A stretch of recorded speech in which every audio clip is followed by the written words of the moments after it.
And then so we end up chatting and we end up going out for dinner that night. And we're sitting there. He orders poached chicken, poached broccoli. I know, first red flag. But I was like, it's okay. And I'm sitting there, and then he says to me the weirdest thing that anyone has ever said to me on a date, ever.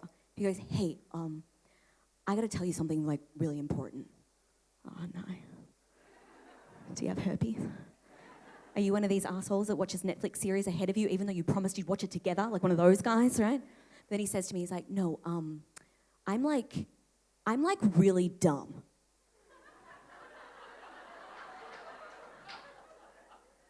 But part of me was curious, so I had to ask. I was like, well, why are you dumb? And he's like, like when I started training, I stopped eating carbs, and you need carbs for brain development, but look at my muscles. I was like, this is gonna be great sex. So we're there, and then my jet lag, because I just arrived, my jet lag started kicking in, and I was not feeling good. I'm like, okay, Elena, you just got to do something drastic. Just maybe just have a couple of glasses of wine, just a couple of glasses of Prosecco, because that'll help get rid of the jet lag, but also help bring your IQ level down to his.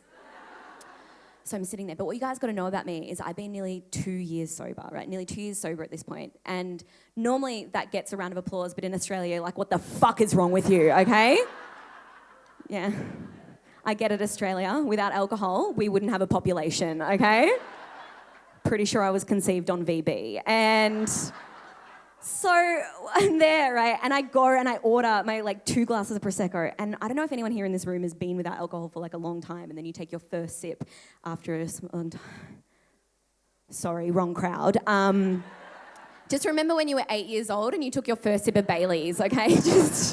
Just remember that feeling, right? So I go to take this first sip of Prosecco and I'm there and I'm like, I was like, what is this magical feeling? And then this thing started to rise within me and I was like, what is that? Oh, confidence, hello. And then it moves straight down south and my vagina's like, I'm ready. Because my vagina's Oprah, I don't know. And